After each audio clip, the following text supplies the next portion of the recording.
Hola, buenos días. Soy Nico.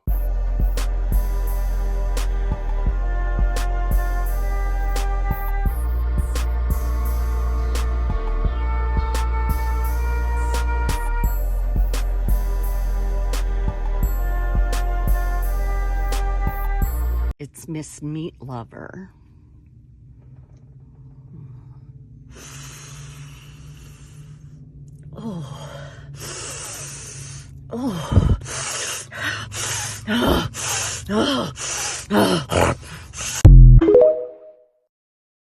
And today we are in this horrid Airbnb. Nico, I'm finally getting the keys to my New York apartment today.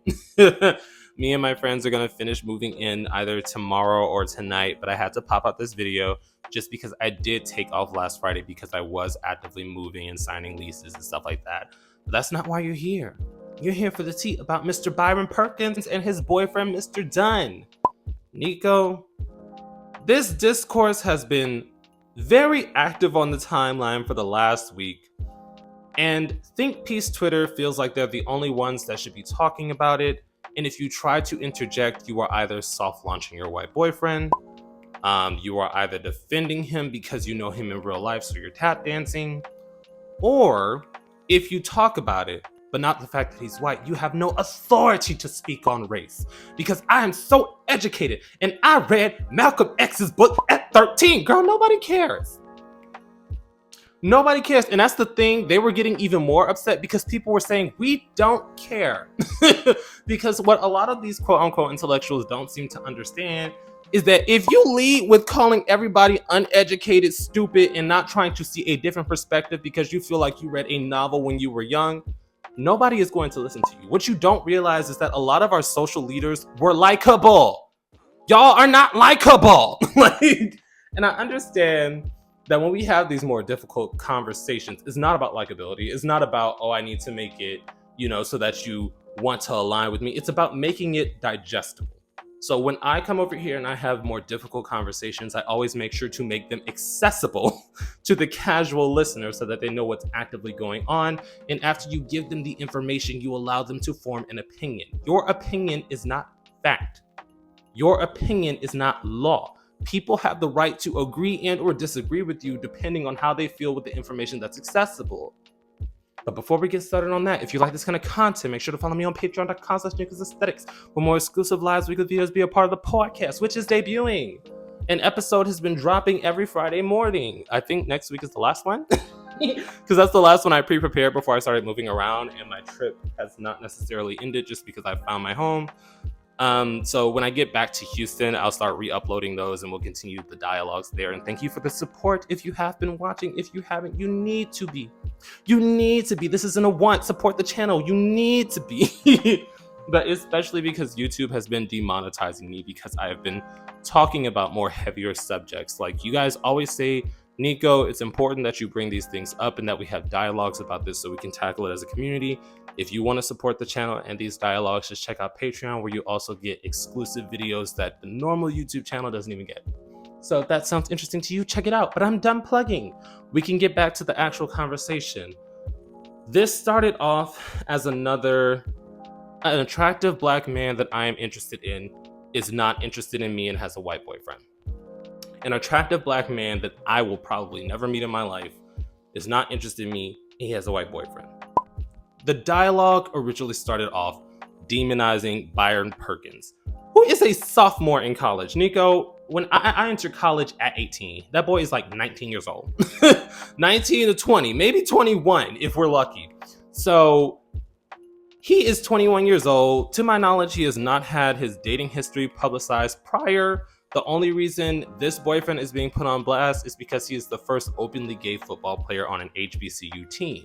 So he has a spotlight on him, and once he announced a white boyfriend while he is at an HBCU, especially because to a lot of people, the boyfriend is not up to societal beauty standards. Nico, I do not like using the word ugly.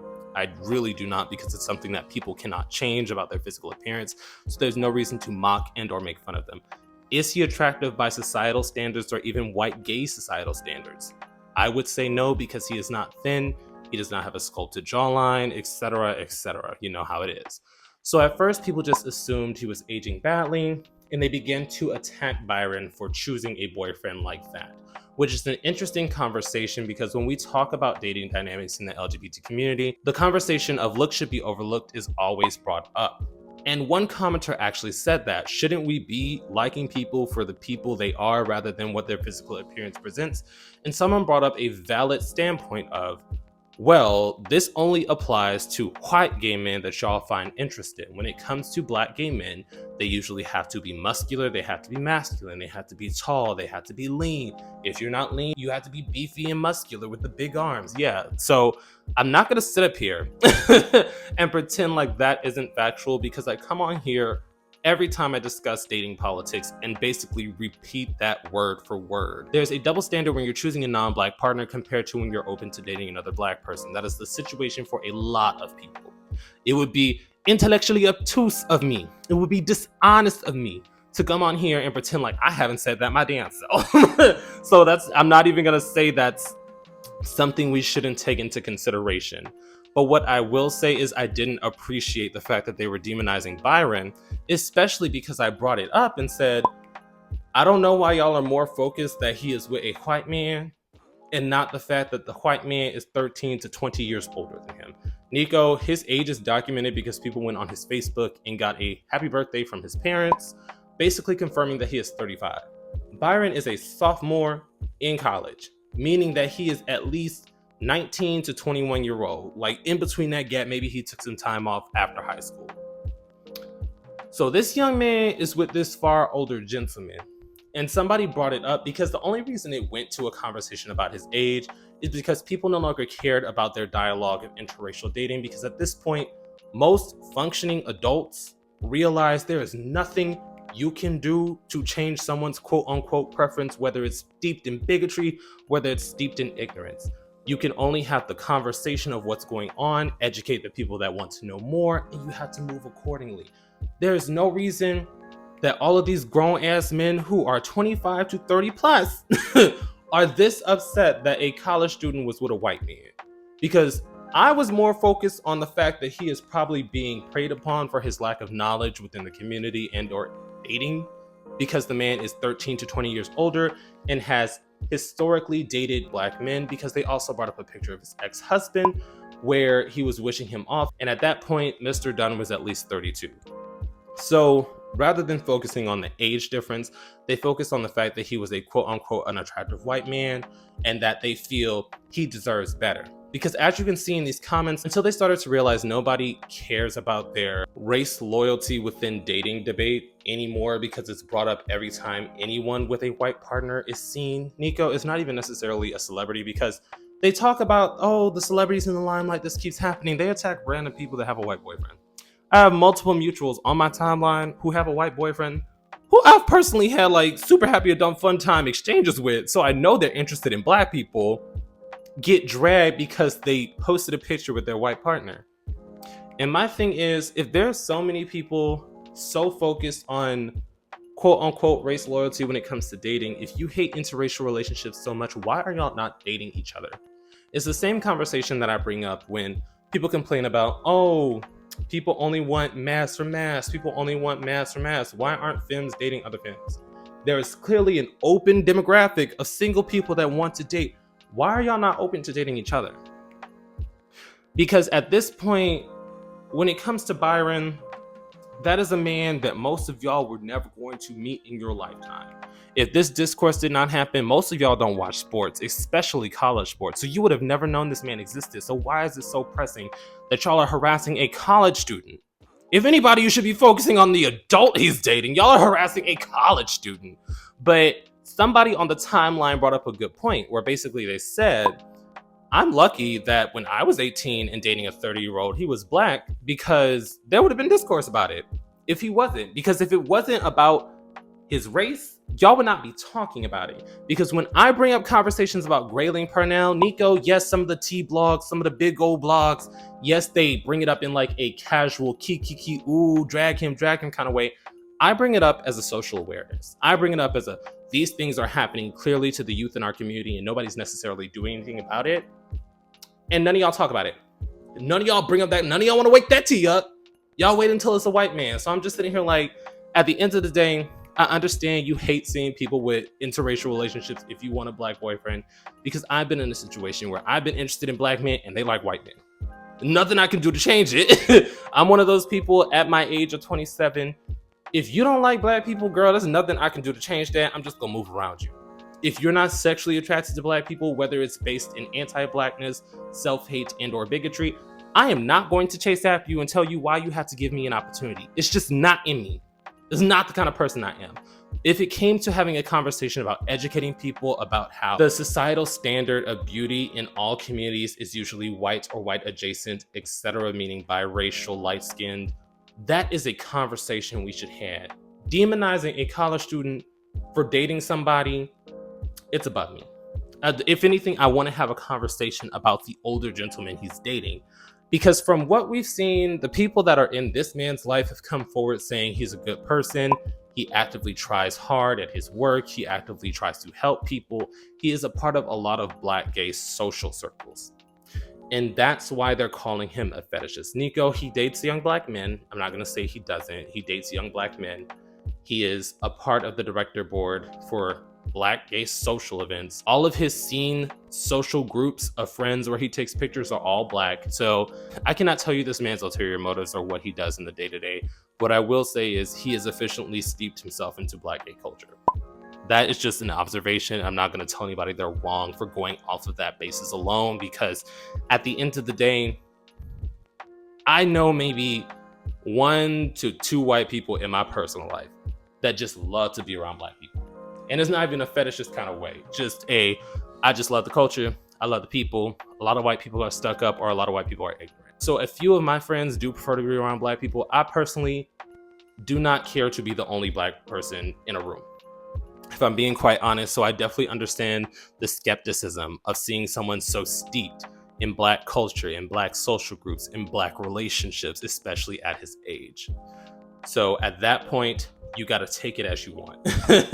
But when the conversation of, let's say, black social groups came up in the defense of this man, where they basically, he's at black gay super happy adult fun time parties and he's on the board for those, and people had to come forward and say Deviant Events, which is the black gay social gathering they were trying to throw under the bus to loop him in, is not a super happy adult fun time party. Yes, they do have dark rooms. Nico, they do. Most black gay bars, if I'm being quite honest, do. So they do have dark rooms, but from what I've seen, because I've been to only one Deviant Event party, Nico, I can't tell you the specifics. I was blackout drunk. I was in full clothes too. I was not dressed up like the sexy poster girls. You know, Nico goes out dressed in casual clothing. So I was there drunk with my friends, and they were offering testing. They were offering information about black queer organizations within the area. They were offering just information and community. And that's one thing that I feel like is lacking in a lot of social areas, because Deviant Events isn't even just like muscular bodies. Yes, if you look onto their marketing portfolio, it is muscular black gay men. If you look at the pictures that they post from the events, it is diversity, body size, colors, even race between black and brown people. So it's an open space, but I do understand the conversation of them marketing with conventionally attractive societal standards, meaning black bodies that are usually sculpted, they're usually lean and tall, they usually have clear skin, lighter and darker complexion though. The color spectrum is there. So I understand the hesitation in that demographic, but the actual event is more about community. They also don't allow recording, so you can't record people and make fun of them later. It's literally one of the few black LGBT spaces that is safe for just a fun time. From what I've experienced and from what I've seen from not only their stories, but from other people that go to the events, because I follow a lot of people that go to those events. So I did not agree with calling it just another super happy adult fun time party and trying to throw it under the bus just to demonize this one man that should be in the crossfire. Because once again, I do not know his motives. I do not know anything steeped in fact about his actions, because a lot of people came forward saying he's a predator in the DC area and blase, but no one has facts. I'm one of those people, if somebody says something hearsay, you take it with a grain of salt. I can't just believe anything that anybody says, because as we saw about the conversation of him being Byron's ex-coach, that came out to be false. A lot of y'all spread misinformation just to continue to pile onto somebody, and that's not furthering the dialogue. I know I discussed this earlier, but I'm gonna close it out with this. Now that we have all the information on this man, you are allowed to decide how you feel about him. I personally do not know him. I do not know Byron. So at my age, once again, if you're in an interracial relationship and you have not said anything negative about Black people, if you have not said anything negative about your own group of people, I do not care who you date. Girl, love is hard enough to find. I'm 27. Why would I care about somebody who I'm never gonna meet and their relationship? Like, a lot of y'all do need hobbies, but I also feel like a lot of y'all need to learn how to properly get your message across without coming off as condescending, pompous, and arrogant. Nico, I've held my tongue long enough with quote unquote intellectuals because they feel like because they read a novel, they feel like because they sat down and watched a documentary, they can talk to you like you're stupid, especially when your ideas align. Like when I sat up here and said we should be focused on the predatory age gap in the relationship if we're going to actually talk about this, I was met with, I can't talk about race and I can't talk about this and I'm not qualified. Well, baby, I'm doing it. Nico, what are you gonna do? You gonna arrest me? You gonna give me a ticket? No. Like, that's the thing. I just don't understand why you feel so superior to everyone else having the exact same conversation. I understand you can use big words. I understand you can write a pretty sentence. At the end of the day, we're saying the same thing. I just make my message more accessible because I don't like to come off as a dick. Nico, if I'm being quite honest, a lot of y'all are not liked. A lot of your messages are lost because it's steeped in anger that is more of a personal vendetta rather than an educational standpoint. Because a lot of y'all came off as bitter when this relationship first came out and they were saying, oh, he's ugly, he's fat, he's this. They were being every phobia you can think of. Why would this Black man be with him? And ew, I can't believe who are you? Like, genuinely, look at yourself in the mirror and say, who are you? To sit up here and pick apart other people's appearances. Yes, this is problematic because of the age gap. His appearance ain't had nothing to do with that. We can address how a lot of Black people, like I said earlier, choose white mediocrity because of the proximity to whiteness and the access it gives them in career, housing, education, etc., depending on their field of expertise. But sitting up here and actively picking apart each and every person, y'all are insane. And y'all want people to sit up here and rally behind their nastiness. Like, girl, at the end of the day, that's not your business. You need to focus on your own relationships. Once again, we can talk about societal issues. We can talk about how in our community, older people do take advantage of young queer people, be them Black or white, because we have Grayling and we have Mr. Dunn, who has dated significantly younger Black gay partners. Grayling has historically dated significantly younger Black gay partners and sometimes even dipping into minors. So y'all don't have these same conversations when it comes to the people that are preying on our youth within our community. So when this entire conversation began to switch from, okay, well, if you're not mad that he's dating somebody I find unattractive, then we're going to be talking about the age. That's where we should have started from the beginning. And that's all I'm going to say, because I don't want y'all to misconstrue. I do believe that there could be something predatory about this for the sole fact that this man is 13 to 20 years older than this man. But at the end of the day, I'm not going to attack him because he's not socially attractive. We can acknowledge it, but I'm not going to sit up here and call him every name under the book and then attack people for saying you're rude for just sitting here calling people ugly. Y'all don't know people's stories. Y'all don't know people's past. What we can say with Mr. Dunn, we have historical information of him dating young gay Black men. What we can say about Grayling, we have historical information of him dating young gay Black men. Most of these people, y'all are just letting the clip fly because you feel offended. Like, there was literally one dude who was literally being held as, oh, he's beautiful, he's so thick and sexy, he's so juicy. They went through his likes and found white men. And from then on, they dragged this boy until he ran off of Twitter. And that's the thing, he didn't even say anything anti-Black. He didn't say anything wrong. He didn't say anything about a preference. It was the fact that he had white men in his likes. That gave y'all the opportunity to drag him and attack him and berate him when he had never opened his mouth to say anything anti-Black. And I understand the ideology of, well, if he only has white men in his likes, then he has to be anti-black. Girl, if I go to somebody's likes and I only see white men, all I know is, okay, he's not interested in me, and I move on. Y'all have never seen me, like, that's the thing, y'all have never seen me come online angry that someone I find attractive is with someone I don't find attractive. Like, that is not my place. At the end of the day, he chose him. I can't do nothing about that. So we should be focusing on the age gap. If anything, y'all need to let the whole ideology of, oh, well, if you were a white man, you can, if they have not said anything anti-black, if they have not said anything colorist, actual proof of these things, girl, it doesn't concern me. If I'm being honest, if they have not said anything negative, if they have not done anything negative, if they have not done anything harmful or said anything harmful, it does not concern me. It does not concern you. Like, I don't know why you're so opinionated on it.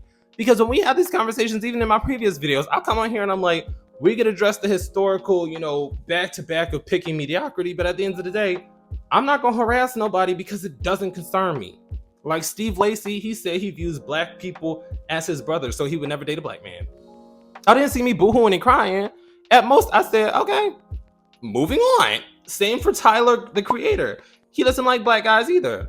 I find Tyler, the creator, very attractive. Nico, I always catch a side eye for that when that man does something to me. I don't know what it is. I like my men goofy. But he likes white men, so I'm just sitting here like, oh, it's not like I was gonna meet him. Move on. It's really that simple. But yes, definitely drop your opinions down below. How do you feel about Mr. Dunn not only dating a college sophomore at an HBCU, but also being steeped in not only black social circles, but black social events that are critical to the community? Because deviant events is a event that is very popular and prevalent in today's black gay culture, be it circuit queens, be it the girlies that just want to go out dressed very nice, because it is a very welcoming and open environment, despite how their advertisement makes it look. Because when you look at the actual images on their page, there is full diversity. But how do you feel about Byron Perkins being caught with multiple strays, multiple ads, multiple think pieces from people he was never going to meet, who are upset at the idea that he was with an unconventionally looking white man? Nico, he is not attractive based on societal standards. Let's put it that way. How do you feel about people that were upset at that and not the predatory age gap? Because that's where the conversation started, and I want to re-emphasize that before I leave.